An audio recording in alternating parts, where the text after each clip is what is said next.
నాకు ఇష్టమే. ఈరోజు మన ధ్యాన అంశం ఏంటి? నాకు ఇష్టమే నీవు శుద్ధులవు కమ్మ. ఈ యొక్క రాత్రి కాల్చంలో మనం క్రిస్టమస్ సెలబ్రేషన్స్ లో ఉన్నాం కాబట్టి మరి ఈ పదం మళ్ళీ ఎక్కడ వచ్చింది? నాకు ఇష్టము అనే మాట. ఇష్టము అనే మాట ఎప్పుడు వచ్చింది, ఎక్కడ వచ్చింది?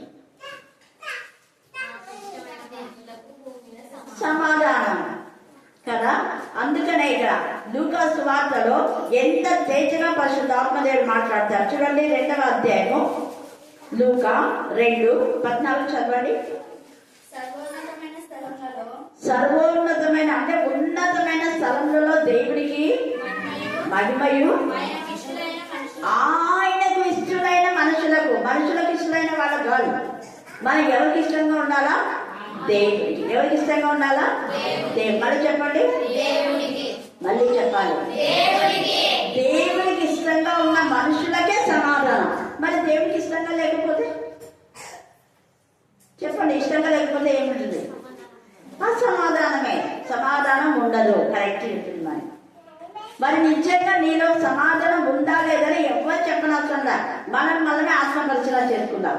నిజంగా నాకు సమాధానం ఉంది దేవా, కాబట్టి నేను నీకు ఇష్టమైన బిడ్డలే. సమాధానం లేకపోతే ప్రభా సమాధానం లేదు, నన్ను క్షమించు, నన్ను నీకు ఇష్టంగా చెయ్యి అని ఇక్కడ కృష్ణరోగి చెప్పినట్టుగా మనం చేయాలి. ఇక్కడ కృష్ణరోగి ఏమని ప్రార్థన చేస్తున్నాడు అంటే, ఒక కుష్ఠరోగం వచ్చింది ఆయనకు. ఆయన ఎదురుకు వచ్చి ఆయన ఎదుట మోకాళ్ళుని చాలా చోట్ల కొంతమంది కుష్ఠరోగుల దగ్గరికి ఏసైనా వెళ్ళారు. ప్రభువా నన్ను ముట్టుకోవద్దు, నేను పాపిని అని గట్టిగా కేకలేశాడు. అతను అలాగే కుష్ఠరోగులు ఎక్కువగా తల మీద చేతులు పెట్టుకొని నేను పాపిని అని చెప్పాలంట. అలా చెప్తే చుట్టుపక్కల ఉండే వాళ్ళు ఎవరు ఆయన టచ్ చేయకూడదని. కుష్ఠరోగిని ముట్టుకుంటే అప్పుడు అపరాధం అన్నమాట, దోషం లేదా అపవిత్రత. అపవిత్రుడు అనే మాట. కుష్ఠరోగి అంటే ఒక అపవిత్రుడిని తాకినట్లయితే వాళ్ళు కూడా అపవిత్రులు అయిపోతారు. మరి అపవిత్రుని తాగితే అపవిత్రులు అయిపోతే అపవిత్రులు మందిరానికి వస్తే మందిరం ఏమైపోతుంది? అది ఈ యొక్క రాత్రి కాలంలో మనం దేవుడికి ఇష్టంగా ఉంటే మందిరం కూడా దేవుడికి ఇష్టంగా ఉంటుంది. దేవుడికి ఇష్టమైన హృదయంగా మన హృదయం ఉందా? దేవుడికి ఇష్టమైన పిల్లలుగా మనం ఉన్నామా? ఉంటే మన మందిరాలు, మన యొక్క ప్రార్థనా స్థలాలు కూడా, మన గృహాలు, మన పిల్లలము టోటల్ గా మన యొక్క జాతి అనుకోండి, మన వంశం అనుకోండి, మన సహవాసం అనుకోండి, దేవుడికి ఇష్టంగా ఉంటుంది. హల్లెలూయా, హల్లెలూయా, హల్లెలూయా. కాబట్టి మనం దేవుడికి ఇష్టమైన బిడ్డలుగా ఉండడానికి మనము దేవుడి సన్నిధిలో ప్రార్థన చేసుకోవాలి. ఇక్కడ క్రిస్తులోకి అయితే అంటున్నాడు కదా, మోకాళ్ళుని నీకు ఇష్టమైతే నన్ను శుద్ధిగా చేయగలవు. కానీ యేసయ్య ఏమంటున్నాడు? నాకు ఇష్టమే, నేను వచ్చింది అందుకు కదా, మిమ్మల్ని అందరినీ కూడా శుద్ధి చేయడం కోసమే నేను వచ్చాను. ఇక్కడ ఈయనకు కుష్ఠరోగం ఈ రాత్రి కాలంలో 2 విధాలుగా, ప్రతి రోగములకు 2 విధాలైన వ్యాధులు ఉంటాయి. ఏ వ్యాధైనా తీసుకోండి, 2 విధాలైన వ్యాధులు. ఏంటది అంటే శారీరకమైన వ్యాధి ఒకటి, ఆత్మ సంబంధమైన వ్యాధి. ఇక్కడ ఈయనకు శారీరకమైన కుష్ఠరోగం వచ్చింది కాబట్టి బయటికి కనపడింది. శారీరకంగా వచ్చేవన్నీ బయటికి కనపడతాయి, ఆత్మీయంగా వచ్చేవి బయటికి కనబడవు. అవి చాలా డేంజర్, గుర్తుపెట్టుకోండి. శారీరకమైన రోగంతో నువ్వు బాగుపడి నీ హృదయం బాగా ఉంటే పరలోక రాజ్యం చేస్తావు, దేవునికి ఇష్టమైన బిడ్డలుగా ఉంటావు. ఆత్మ రోగం భయంకరం. ఆత్మ రోగంతో ఉన్నామంటే దేవుని సన్నిధికి చేయలేడు. శారీరకమైన రోగాలతో ఉన్నా కూడా పర్వాలేదు, కానీ మన హృదయ శుద్ధి మనం కలిగి ఉంటే పరలోక రాజ్య వారసులు అవుతాం. ఎన్ని వ్యాధులతో ఉన్నా కూడా, మనం చనిపోయే మరణావస్థ స్థితిలో ఉన్నా కూడా మన హృదయము దేవునికి ఇష్టంగా ఉంటే పరలోక రాజ్య వారసులు అవుతాం. కానీ ఆత్మ సంబంధమైన రోగాలు ఉంటే పరలోక రాజ్యంలోకి చేర్చబడాలి. ఏంటి మరి ఆత్మ సంబంధమైన రోగము అంటే? ఇక్కడ కుష్ఠరోగం అన్నాడు. కుష్ఠరోగం ఏం చేస్తుంది చెప్పాలి? కుష్ఠరోగము ఏం చేస్తుంది? రోజుకు పుల్ల చేస్తారన్నమాట, రోజుకు. అలాగే ఆత్మ క్షీణించే విషయంలో ఉన్నారు అంటే వాళ్ళ కుష్ఠరోగం ఉన్నట్టు. ఆత్మీయమైన కుష్ఠరోగం అది బయటకు కనపడదు. శారీరకమైన కుష్ఠరోగము వేలు తినవేయటము, తర్వాత ఆ యొక్క ముఖం పైన కానీ ఎక్కడైనా కాలు వేళ్లకు, చేతి వేళ్లకు, ముఖానికి వచ్చిన కుష్టు మనకు తెలిసిపోతుంది. ఈయనకు కుష్ఠరోగి అని ఐడెంటిఫై చేయగలం. మరి ఆత్మ సంబంధమైన విషయాల్లో దేవుడికి తెలుసు. ఆత్మ సంబంధమైన కుష్ఠరోగం మనకు దేవునికి మాత్రమే తెలుసు. ఈ రాత్రి కాలశంలో ఆత్మ క్షీణిస్తుందా? రోజు రోజుకు వాక్యంలో ఎదుగుతున్నామా? క్షీణించే దశలో ఉన్నామా? ఆత్మ సంబంధమైన విషయంలో అభివృద్ధి చెందుతున్నామా? క్షీణించే విషయంలో ఉన్నామా? ఇది కుష్ఠరోగం. మరి ఇంకా ఆత్మ సంబంధ రోగాలు చాలా ఉంది. ఆత్మ సంబంధ పక్షవాతం గలవాళ్ళు రావాలనుకుంటున్నారు కానీ రాలేరు. పక్షపాతి నడవాలనుకుంటారు కానీ ఏం చేయరు, నడవలేరు. దేవుని పని చేయాలనుకున్నారు కానీ చేయలేని నిస్సాయ స్థితి.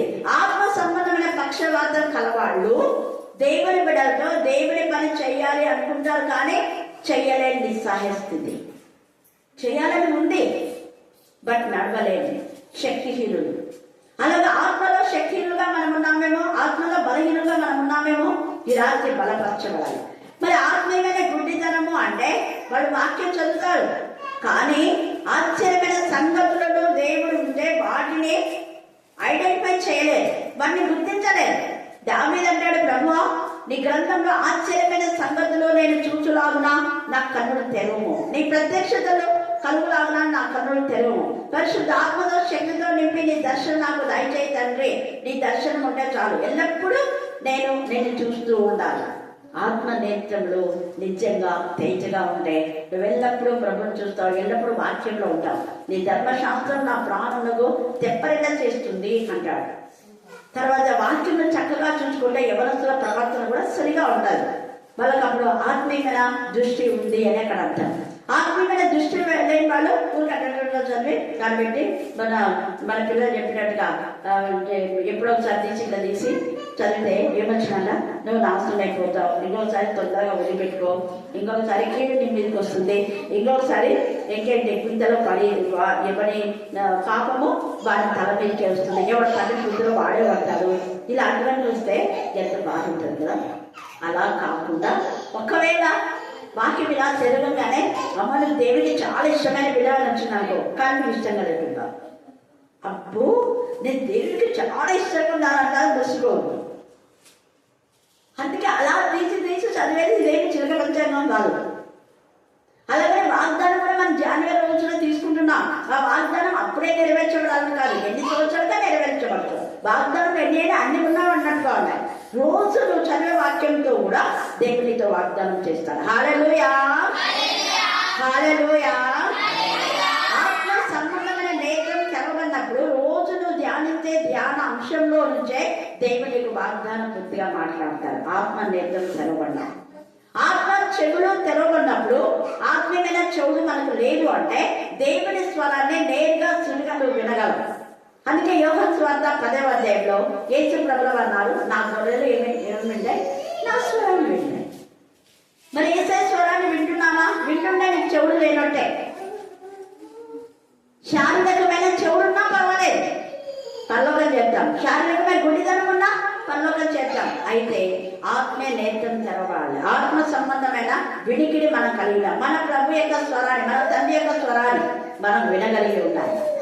అలాగా ఆత్మీయమైనటువంటి జ్వరం అది ఎవరికి కనపడదు. శారీరకమైన జ్వరం ఇట్లా పట్టుకుంటే అబ్బాయి ఇంత కాలిపోతుంది, ఒళ్ళు ఎట్లా కాలిపోతుంది అని వేరే వాళ్ళు కూడా ఇంకా అక్కడ ఇక్కడ తీసి టెంపరేచర్ చూడడము, మరి సెలైన్ ఎక్కించడం, ఏమేమో చేస్తుంటాం. శారీరకమైన జ్వరంతో బాధపడుతుంటాయి. కానీ ఆత్మీయమైన జ్వరం ఉండే వాళ్ళకు లోపల పాపంతో కాలిపోతుంటది, మానసిక వేదన, మనసు కాలిపోయిందని బాధ, వేదన, రోదన బయటికి చెప్పుకోలేం. బయట ఉన్న శారీరకమైన రోగం చేయబట్టి చూస్తే జ్వరం ఉందని తెలుస్తుంది. కానీ ఆత్మ సంబంధమైన రోగం మనుషులకు కనపడదు, నీకు దేవుడికి తప్ప. అలాగనే ఆత్మ మన జ్వరం వచ్చింది అంటే వాక్యం చేతిలో ఉంటుంది, వినరు వాళ్ళు, విడిచిపెట్టేవాళ్ళు ఎక్కువగా వినరు. ఏదో వినాలంటే వినాలా, పోవాలంటే పోవాలా. ఈరోజు ఆదివారం, మంగళవారం శ్రీరాకుటం ఉంది, యూత్ మీటింగ్ ఉంది, ఇంకా అంతే రొటీన్గా. ఆచారబద్ధమైన క్రైస్తవులుగా మనం ఉండొద్దు. ఆత్మీయమైన జ్వరం లేకపోతే నీకు ఈ వాక్యము జుంటి తేనె దారాల కంటే మధురంగా ఉంటుంది. కాబట్టి తేనె దొరికితే ఎవరైనా వదిలిపెడతారా? చెప్పండి, వదిలిపెడతారా? వద్దనే వాళ్ళు ఎవరైనా ఉన్నారని చెప్పండి. కాబట్టి దానికంటే శ్రేష్టం. కాబట్టి వాక్యాన్ని వద్దనే వాళ్ళు ఆత్మీయమైన జ్వరం ఉంది అని అర్థం. సరి చేసుకోండి. మాధుర్యమైన వాక్యము కావాలి అనుకునే వాళ్ళు జ్వరం లేదు నీకు. మరి కుష్ఠరోగం ఉందా, పక్షవాతం ఉందా, ఆత్మీయమైన గుడిదనం ఉందా, ఆత్మీయమైన చెడుదనం ఉందా, ఆత్మీయమైన జ్వరం ఉందా, ఆత్మ సంబంధమైన విధానంలో ఏ విధానమైన వ్యాధులు మనకున్నాయో వాక్యము ద్వారా మనం సరి చేసుకోవాలి. ఇక్కడ ఈ కుష్ఠ రోగంకు యేసయ్య అంటాడు కదా, శుద్ధుల కమ్మంటే పాపముల ద్వారా ఈ కుష్ఠం వచ్చింది అని అర్థం. అందుకనే మనం పరిశుద్ధంగా ఉండడం దేవునికి ఇష్టం. మనం పరిశుద్ధంగా ఉంటేనే ఆయనకు ఇష్టమైన బిడ్డలుగా ఉంటే నాకు ఇష్టమే అని అంటాడు. మనం పరిశుద్ధంగా ఉండడమే దేవునికి ఇష్టమైనప్పుడు, పరిశుద్ధమైన హృదయంతో మనం ఆయన ఆరాధించినప్పుడు, పాడినప్పుడు, ప్రార్థించినప్పుడు, వాక్యం చెప్పినప్పుడు, సాక్ష్యం చెప్పినప్పుడు ఆయన నామం పరిశుద్ధపరచబడుతుంది. ఆల్రెడీ ఆయన పరిశుద్ధపరచబడిందే. కానీ మనం చేసే పాపం బట్టి ఆయన నామంకు మనం అవమానం తెచ్చి ఆయన నామం అపవిత్రం చేస్తున్నామేమో. అలా చేయకుండా మనం జాగ్రత్త పడాలి. ఈ రాత్రి కాల్సనే ముందు నా ప్రియమైన కుమారుడు యేసేని అన్నాడు, నేను నా ప్రియ కుమారుడు, నేను ఆనందిస్తున్నాను.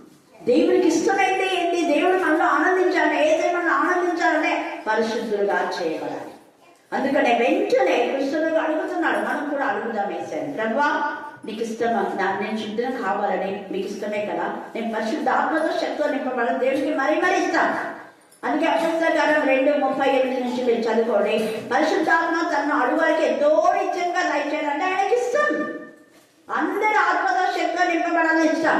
కానీ మన తప్పుడు కూడా వాళ్ళు బాప్తిజం తీసుకున్నప్పుడే పరిశుద్ధాత్మ వస్తుంది, మళ్ళీ వస్తుందా అనే బోధన వాక్యంలో లేదు. అలాగా బాప్తిజం తీసుకున్నప్పుడు వస్తుంది లేదు. యేసయ్య బాప్తిజం తీసుకున్నప్పుడు పరిశుద్ధాత్మతో నింపబడి పోయినాడు. ఇంకా తర్వాత నింపబడుతూనే ఉన్నాడు. మరి తల్లి మరియా నింపబడింది కదా, పరిశుద్ధాత్మ నింపబడిందా? ఆ బాప్తిజం తీసుకుందా? ఎలిజబెత్ నింపబడింది కదా, మరి ఆ బాప్తిజం తీసుకుందా? తప్పుడు బోధ చేసే పాస్టర్లకు మీరు చెప్పాలి. ఎలిజబెత్ తల్లి మరియా నిండుకొని, అలాగే పౌలు కూడా, తర్వాత స్టెఫెన్ కూడా పరిశుద్ధాత్మతో నిండిన వాడే. అప్పుడు ఆయన బాప్తిజం తీసుకున్నాడే, మనం ముందే తీసుకున్నాం. చావు బ్రతుకుల మధ్య ఆయన నింపబడ పరిశుద్ధాత్మతో నిండుకొని ఆకాశం తెరవబడ్డ చూసి యేసు ప్రభువు వారి దేవుని కృపాశం ఉన్నాడని ప్రవచించినాడు. ఆత్మనేత్రం తెరవబడ్డాయి. దేవుని స్వరాన్ని దేవుడు పిలుస్తున్నాడు, ఆహ్వానిస్తున్నాడు. యేసయ్యనే లేచి వస్తున్నాడు స్టీవెన్ కోసం. వాళ్ళు రాళ్ళతో కొట్టి చంపారా, నా ప్రియమైన కుమారుడు నాకు ఇష్టం రా. యేసయ్య స్వరం విన్నాడు. తండ్రి కుడిపార్శ్వం నుండి యేసయ్య లేచి స్టీవెన్ చేతుల్లోకి తీసుకుని వెళ్ళడానికి వస్తుంటే స్టీవెన్ చూశాడు. స్టీవెన్ చూసి మాట్లాడుతున్నాడు. అపోస్తలుల కార్యం 6వ అధ్యాయంలో తేజగా రాడు, నేను చూస్తున్నాను. తండ్రి కుడిపార్శ్వం నుండి స్టీవెన్ ఆహ్వానిస్తున్నాడు. ఈ లోకం నీకు ఇది చెందింది కాదు, నీకు సరిపోయిన లోకం కాదు ఇది. నువ్వు నా సన్నిధిలోకి రావాలి. హల్లెలూయా, హల్లెలూయా, హల్లెలూయా. అందుకనే మనం ఆయనకి ఇష్టమైన బిడ్డలుగా ఉండాలంటే యేసయ్య ఈ వ్యక్తిని పాపం నుంచి, శాపం నుంచి శుద్ధిగా చేయడానికి ఇంత పవర్ ఎలా వచ్చిందంటే వేకుజామునే లేచి ఆయన ఎప్పుడు ప్రార్థన, ఏకాంత ప్రార్థన. చూడండి 35వ వచనం, ఆయన పెద్దల కడనే లేచి ఇంకను చాలా చీకటి ఉండగానే బయలుదేరి అరణ్య ప్రదేశంలోకి వెళ్ళి అక్కడ ప్రార్థన చేయించినాడు. ఏకాంతంగా, ఎవరు డిస్టర్బ్ చేయకుండా. మరి ఇంట్లో గొడవలు అంటారు, ఇంట్లో సమాధానం లేదంటారు. మరి వేగ్యం లేదు, ప్రార్థన చేస్తున్నామా, దున్నపోతులాగా నిద్రపోతున్నామా? మీకు మీరే ఆలోచన చేసుకోండి. పొద్దు ఎవరికి నిద్రపోతున్నారమ్మా? ఇంట్లో శ్రమ, బాధ ఉంటే లేచి ప్రార్థన చేయాలి. రేయి మొదటి జాము లేచి నీ భర్త కోసం, నీ పిల్లల కోసం ప్రార్థన చేస్తున్నావా? నిద్ర పట్టలేదంటే వెయిట్ జామున బాగా నిద్ర వచ్చదా? లేచి ప్రార్థన చేయాలా? ఎలా నిద్ర వస్తుంది? సమస్యల వలయంలో ఉన్నప్పుడు నిద్ర ఎలా వస్తుంది? అసలు ఉద్యోగం లేని వాళ్ళు, పిల్లల రక్షణ లేని వాళ్ళు, సాటి అయిన సహాయం కోసం, భర్తల రక్షణ కోసం, వీటన్నిటి కోసం సమస్యలు ఏది ఉన్నా నువ్వు లేచి ఒంటరిగా ప్రార్థన చేయాలి. ఇది గుర్తుపెట్టుకోండి. ఎక్కడెక్కడికో వెళ్ళడం కాదు. యేసయ్య సమాజ మందిరంలోకి వెళ్ళినాడా? ఏమిటి అక్కడ చదవండి. ఆయన పెద్దల కన్నే లేచి ఇంకనూ చాలా చీకటి ఉండగానే బయలుదేరి అరణ్య ప్రదేశంలోకి వెళ్ళి అక్కడ ప్రార్థన చేయించున్నాను.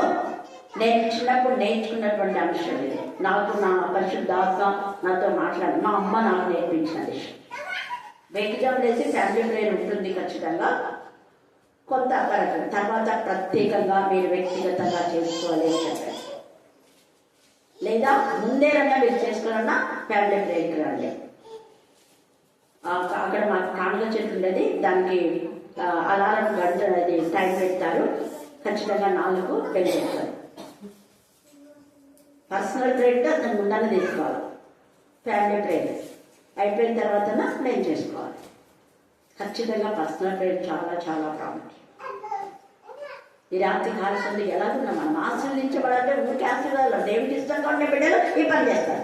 ఏసయ్య దేవుడికి ఇష్టంగా ఉన్నాడు కాబట్టి ఏసయ్య ప్రార్థన దేవుడిని ఆయన శుద్ధంగా చేయగల పవర్ వచ్చింది. అనేకుల రోగాలు వదిలి వెళ్ళిపోవాలంటే మనం తండ్రి అయిన దేవుడికి ఇష్టంగా ఉండే పవర్ వెపన్స్ గా మనం వాడబడాలి. ఆయన నామం శక్తివంతమైన నామాన్ని మనం నమ్మాలి. మనం నమ్మి విశ్వసించి ప్రార్థన చేస్తే రోగములు వాటి దేహంలో వదిలి వెళ్ళిపోతాయి. అది ఏ రోగమైనా. హల్లెలూయా, హల్లెలూయా. యాక్చువల్గా ఇక్కడ కుష్ఠరోగం అయితే పాపముల ద్వారా వస్తుంది, అపవాద ద్వారా కూడా వస్తుంది. యోగుకు వచ్చింది పాపం వల్ల కాదు, అపవాద ద్వారా వచ్చింది, సైతాన్ యొక్క పరీక్ష ద్వారా వచ్చింది. కాబట్టి మనం వేకువలో లేచి ప్రార్థన చేయడం అలవాటు చేసుకోండి. సీమోనును అతనితో కూడా ఉన్నవాడును ఆయన వెతుకుచూ వెళ్ళి ఆయన కనుగొని అందరూ నేను వెతుకుచున్నారని ఆయనతో చెప్పగా ఆయన ఇతర సమీప గ్రామంలోనూ నేను ప్రకటించినట్లు వెళ్ళడం రండి. సహవాసానికి వెంటనే వస్తున్నారు. ఏసై ఎక్కడికి రమ్మంటే అక్కడికి వాళ్ళు ఎంత తయారుగా ఉన్నారు. మాకు పనులు ఉన్నాయి, మా ఇంట్లో వాళ్ళని చెప్పొస్తాం, వీళ్ళని అంటే వాళ్ళే ముందర వేసే ఏ చెప్తే అది ఫాలో అవుతున్నారు. హల్లెలూయా, హల్లెలూయా. అంతగా ఆశీర్వదించమన్నారు ఈ యొక్క శిష్యుడు. వాళ్ళు వాక్యం చెప్పినప్పుడు ఎంత మంది రక్షణలోకి వచ్చారు. కాబట్టి రాత్రి కాల్సిన మనం జ్ఞాపకం చేసుకోవాలి. తర్వాత మనం విషయాల్లో కూడా చూస్తే ఇప్పుడు యేసు ప్రభుల వారు ఎంత ఇదిగా కావడానికి యేసు ప్రభుల వారి యొక్క జననం గురించి మనం ధ్యానం చేసుకున్నాం. కాబట్టి ఒక్క విషయాన్ని జ్ఞాపకం చేసుకొని మనం ముగించుకుందాం. యెషయా 51:1-3 దాకా చదవండి.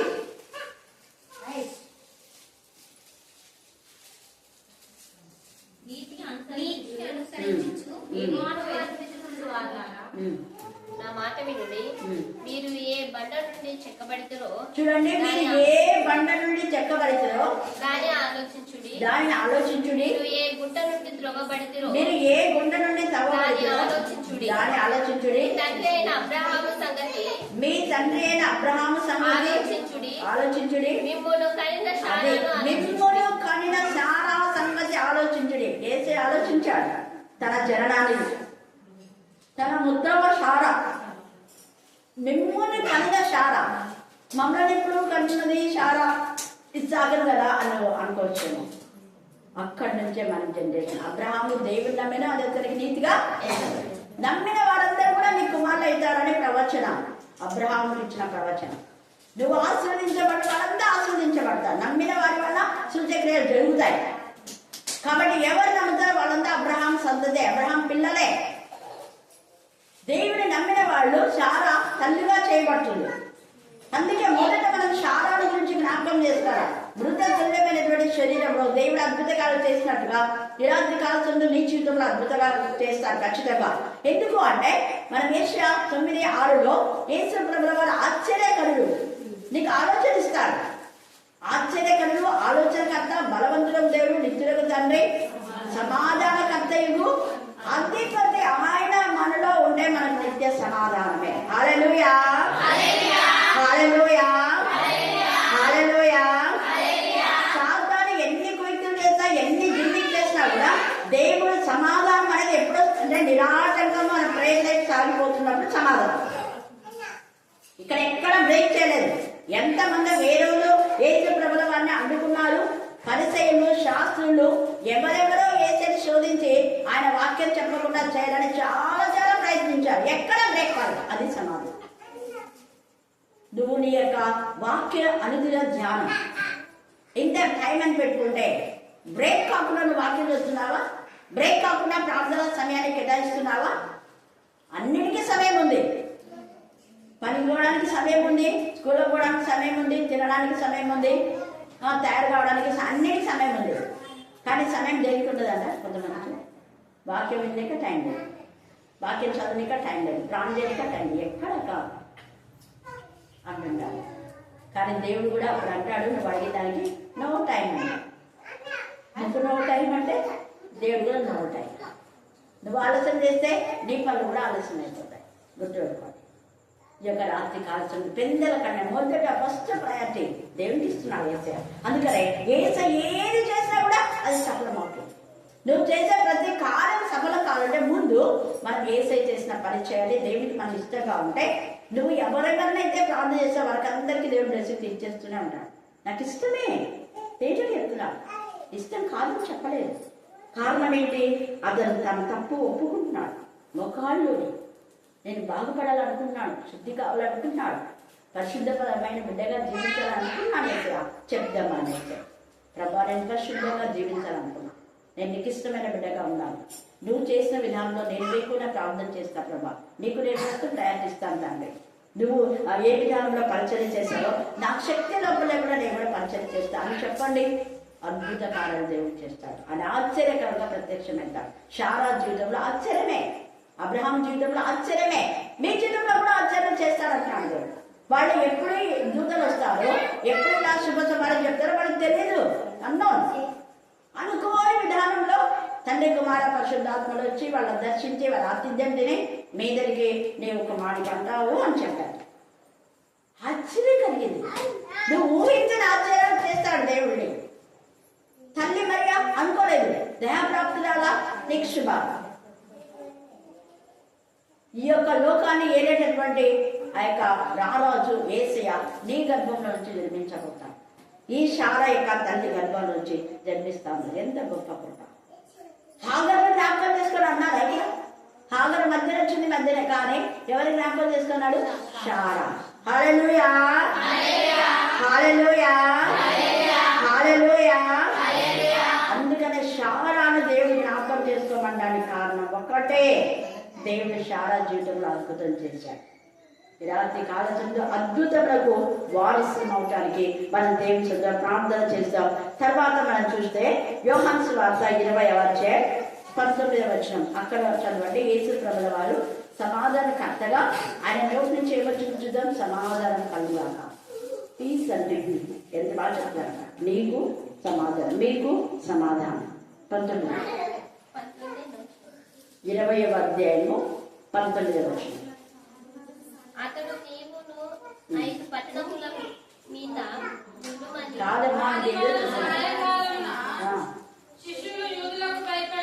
చూడండి, శిష్యులు అంటే యూదులకు భయపడినారు. ఎంత బాధాకరమైన సిచ్యువేషన్. మధ్యలోనే వాళ్ళు ఆడవాళ్ళంటే వాళ్ళు ధైర్యంగా విన్నారు. వీళ్ళు భయపడి తలుపులు వేసుకొని భయంతో కొనుక్కుంటున్నారు. యేసు ప్రభుల వారు తలుపు తడితే వీళ్ళు ఎక్కడ భయపడి అమ్మో వాళ్ళు వచ్చినారేమో మనం పట్టుకుపోతారేమో, ఏసని సిలువ వేశారు, ఇంకా మనదే పని మనం కూడా సిలువ వేస్తారు అని భయపడతారు. ఏసని తలుపు కూడా తట్టల, తలుపులు వేసిన తలుపులు వేసినట్టే ఉన్నాయి. ఎంత ప్రేమ కలుగుతారు.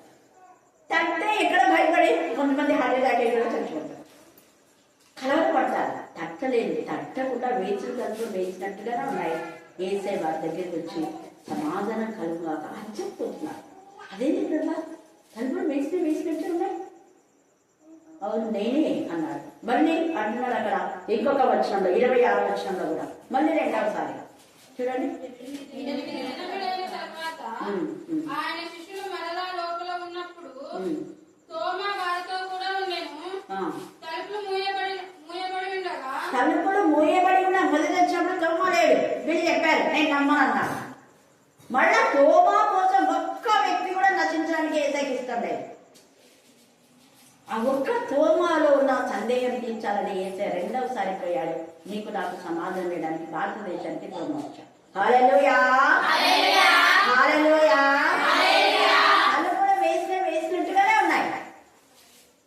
కానీ ఏసై వచ్చి చూడు తోమా, నా చేతులలో నీ వేలు పెట్టి చూడు, ఎంత నొప్పి ఉంటుంది ఏసై.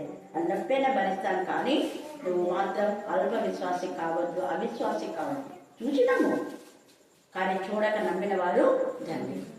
ఈ యొక్క రాత్రి కాల సమయమందు మనకు దేవుడి సమాధానం కలుగజేయుగాక. ఆయనకు సమాధానం కర్త. మనం ఆయనకు ఇష్టంగా వేయకునే ప్రార్థన చేయాలి. ఒకటి, నువ్వు వేయకునే ప్రార్థన చేస్తే దేవునికి ఇష్టమైన బిడ్డగా ఉంటావు. నువ్వు దేవునికి ఇష్టమైన బిడ్డగా ఉంటే దేవుని ప్రార్థన వింటావు. మనకు ఉండేటువంటి వ్యాధులు, రోదలు, బాధ ఏదైనా వాటన్నిటి నుంచే వేసే మన విడుదల చేస్తాను. అంత మాత్రమే కాకుండా మన రక్షణ జీవితాన్ని ఎప్పుడు కోల్పోదు. నువ్వు ఏ విధానంలో రక్షణ పొందావు, ఎలాగ ఆత్మీయంగా బలపడినావు, ఏ గుండ నుంచి, ఏ బండ నుంచి, ఏ స్థితిలో నుంచి నువ్వు ఈ స్థితికి వచ్చావు, అది ఎన్నడూ మర్చిపోతుంది. నీ బ్రతుకు మర్చిపోతే విశ్వాసఘాతం. దేవుడు చేసిన మేడలు అనారోగ్యంలో, దురాత్మలో, బలహీనతలో మనల్ని బలపరిచిన మన ఆత్మ సంబంధమైన వాటిని ఎప్పుడు మర్చిపోదు. ఇక్కడ దేవుడే చెప్తున్నాడు, అబ్రహామును దేవుడిని మర్చిపోద్దని చెప్తున్నాడు. అక్కడ దేవుడు ఏం చెప్తాడు? అబ్రహామును మరవద్దు, నిన్ను కన్నా తల్లి అయిన శారాను మరొకటి ఎందుకు అన్నాడు? అబ్రహాముకు పిలిచింది నేనే కదా అని దేవుడు ఉద్దేశం. అబ్రహాము దేవుడు నమ్మాడు. అలా దేవుడు నమ్మిన ఆ వ్యక్తి నువ్వు ఫాలో అయితే నువ్వు నాకు సంబంధించిన వ్యక్తివే. నేనే కదా చెప్పింది, నేను ఆస్వాదించేవాడు నేను ఆస్వాదిస్తానన్నాడు. సో నువ్వు నాకు చెందిన వ్యక్తివి. అబ్రహాముకు చెందిన వ్యక్తిగా మనం అన్నప్పుడు మనం దేవుడికి సంబంధులము.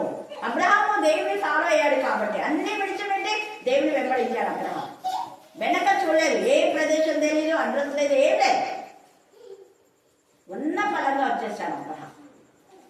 అందుకనే అబ్రహాం అంటే మీరు ఆత్మీయ స్థితిలో మనం పొందుకున్న వేళని ఎప్పుడు మర్చిపోద్దండి. జ్ఞాపకం చేసుకోండి. ఒక్కసారి కాదు, ఎన్నిసార్లు జ్ఞాపకం చేసుకుని సాక్ష్యం ఒకసారి ఇచ్చి చాలే అనుకున్నారు. ఎన్నిసార్లు మనం సాక్షులుగా ఉన్నాం. దేవుడు ఈ లేఖన భాగాన్ని దీవించి ఆశీర్వదించుగాక. ఆమేన్, ఆమేన్, ఆమేన్.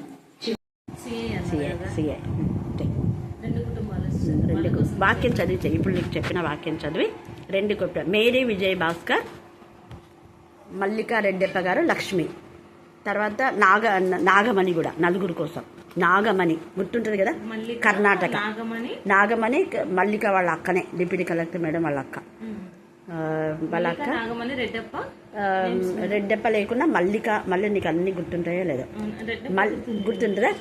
మల్లికా రెడ్డప్ప గారు, తర్వాత నాగమణి, లక్ష్మి, మేరీ విజయ్ భాస్కర్. మేరీ విజయ్ భాస్కర్ గుర్తున్నాను చెప్పు. సంఖ్యాకాండము 18:20.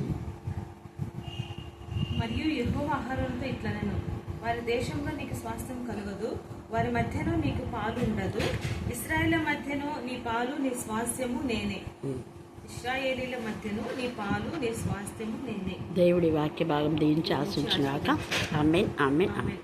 ప్రేజ్. మహాపరిశుద్ధుడు నా ప్రియ పరలోకపు థ్యాంక్ యూ జీసస్. మీకే స్తోత్రం తండ్రి, స్తోత్రం తండ్రి, స్తోత్రం తండ్రి. దేవనైనా అద్భుతగాడు, వాచేయగాడు, దేవనైనా బలమైన దేవుడు తండ్రినైనా, నిత్యుడు తండ్రి, సమాధానకర్త, అధిపతి అయిన దేవనైనా మీకే స్తుతులు స్తోత్రాలు చెల్లించుకుంటున్నాను ప్రభా. దేవనైనా అయ్యా, అద్భుతాలు, ఆశ్చర్యకార్యాలు, సూచక్రియలు, మహత్కార్యాలు, గొప్ప కార్యాలు జరిగించే గొప్ప దేవుడనైనా తండ్రినైనా ప్రభా. నువ్వెంతైనా నమ్మదగిన దేవుడు తండ్రినైనా ప్రభా. దేవనైనా తండ్రి, నేను ఈ సంవత్సరం అంతా ఆది మొదలుకొని అంతం వరకు కూడా ప్రభా దేవనైనా మీ కాపుదల భద్రత కనుదృష్టి మా మీద కాపాడిన విధానాన్ని బట్టి ప్రభా దేవ మిమ్మల్ని ఎంతగానో స్తుతిస్తున్నాను ప్రభా దేవనైనా. నీవు తప్ప మాకెవరున్నారయ్యా ప్రభా. మా రక్షణాధారం నీవే దేవ, నా కొండ నా కోట నీవే ప్రభా దేవ తండ్రి అయినా ప్రభా. స్తోత్రం తండ్రి, స్తోత్రం తండ్రి. దేవానైనా నిజంగా తండ్రి ఈ రోజు సలం శిక్షణ మా మధ్యకునైనా దాన్ని అద్భుతకరంగా పంపించినావు దేవ తండ్రినైనా. మా పరిస్థితి ఎరిగిన గొప్ప దేవుడవునైనా తండ్రినైనా. తండ్రి నేనేం శిక్షణకు ఇచ్చుకోవాలనుకున్నాను కానీ ప్రభా తండ్రి నైనా అద్భుతకరంగా మీరే మా మధ్యకు నడిపించినందుకు దేవా తండ్రి నైనా మీకే స్తుతులు స్తోత్రాలు చెల్లించుకుంటున్నాను ప్రభా. దేవనైనా ఏమి ఇచ్చిన మేడం తీర్చుకోలేని దాని తండ్రి, ఏ యోగ్యత లేని మా కొరకు దేవా మీ దైవత్వాన్ని విడిచిపెట్టి మహిమను విడినాడునైనా మా కొరకు దేవా తండ్రి కలవసలు రానుపై దేవా నీవు కాచిన అమూల్యమైన రక్తాన్ని బట్టి ప్రభా తండ్రి మిమ్మల్ని ఎంతగానో స్తుతిస్తున్నాను ప్రభా తండ్రి. మీకే స్తుతులు స్తోత్రాలు చెల్లించుకుంటున్నాను ప్రభా. మహాపరిశుద్ధుడా దేవా మీకే స్తుతులు స్తుతులు స్తుతులు తండ్రి. సమస్తం మహిమ ఘనత మీకు చెల్లించుకుంటున్నాను ప్రభా దేవ తండ్రినైనా. అయినా ఇప్పుడు సిస్టర్ అయినా తండ్రి అనంతపురం వెలుచుండగా ప్రభా దేవనైనా తన బిడ్డకు తోడుగా ఉండి కాచి కాపాడు ప్రభా. నేను ఇశ్రాయేల్ సైన్యంలో ముందు నడిచిన దేవా తండ్రినైనా ఆ సిస్టర్ కు కూడా ముందుగా నీ ఉండి తండ్రి నడిపించి ప్రభా దేవ. కుడియడమున నీ కృపను ఆవరింపచేయం దేవా తండ్రినైనా ప్రభా. అక్కడికి వెళ్ళిన పరిచర్య అంతట్లో కూడా సిస్టర్ కు తోడుగా ఉండి ప్రభా ఈ పరలోకపు జ్ఞానం చేత బిడ్డను నింపి ఆశీర్వదించు ప్రభా దేవా తండ్రినైనా ప్రభా తండ్రినైనా. నాలాగా ఎంతో మంది ప్రభానైనా అయ్యా తండ్రి సిస్టర్ ప్రార్థనల కోసం ఎదురు చూస్తున్నారయ్యా. అటు బిడ్డలందరూ దేవా సంతృప్తి చెందేలా తండ్రి తన సిస్టర్ ప్రతి ఒక్కరిని దర్శించడానికి కూడా ఆమెకు కృపణని గ్రహించే మంచి బలం శక్తిని ఆరోగ్యాన్ని దయచే దేవా తండ్రి నైనా ప్రభా దేవానైనా ఇంకా అనేక ఆత్మలను రక్షించే కృపను ఆ బిడ్డకు దయచేయమని వేడుకుంటున్నాను ప్రభా దేవానైనా తండ్రి నైనా సిస్టర్ దర్శించబోయే కుటుంబాలను కూడా తండ్రి దీవించి ఆశీర్వదించి ప్రభా దేవనైనా తండ్రి మల్లిక రెడ్డప్ప గారు ప్రభా నైనా నాగమణి లక్ష్మి విజయమణి భాస్కర్ తండ్రి ఆ కుటుంబాలను దీవించి ఆశీర్వదించి బలపరచం దేవా తండ్రి నైనా ప్రభా ఎవరెవరికి ఏమేమి అవసరతలు ఉన్నాయో ప్రభా యేసుక్రీస్తు నామంలో తీరుస్తారని కూడా నమ్ముచున్నాను ప్రభా దేవ తండ్రి నైనా తండ్రి ఆ రెండు కుటుంబాలకు తండ్రి కావాల్సిన తండ్రి అవసరాలన్నీ తీర్చమని వేడుకొంచున్నాను ప్రభా తండ్రి నైనా ప్రభా నైనా తండ్రి నైనా నీ ఆత్మపరిచారని వేడుకొంచున్నాను ప్రభా దేవా తండ్రి నైనా ఆశగల ప్రాణాన్ని తృప్తిపరిచే దేవుడు నీవయ్యే ప్రభా దేవా తండ్రి నైనా ప్రభా నైనా మెండైన దీవెనల కుటుంబాల మీద కృమ్మరిస్తారని తండ్రి అయ్యా దేవా సమస్త మహిమ ఘనత ప్రభావాలు మీకే చెల్లించుకుంటూ ప్రభా దేవనైనా అయ్యా త్వరలో రానైనా ఏసయ్యా తండ్రి మీకే స్థుతులు చెల్లించుకుంటూ మళ్ళా సలం సిస్టర్ మా మధ్యకు రావాలని ప్రభా నేను ఎంతగానో ఆశపడుతున్నాను ప్రభానైనా తండ్రి తప్పకనైనా తండ్రి మా ఆశ నెరవేరుస్తారని నమ్ముచు యేసయ్య పరిశుద్ధ నామమున అడిగి వేడుకుంటున్నాను తండ్రి. ఆమేన్. ఆమేన్.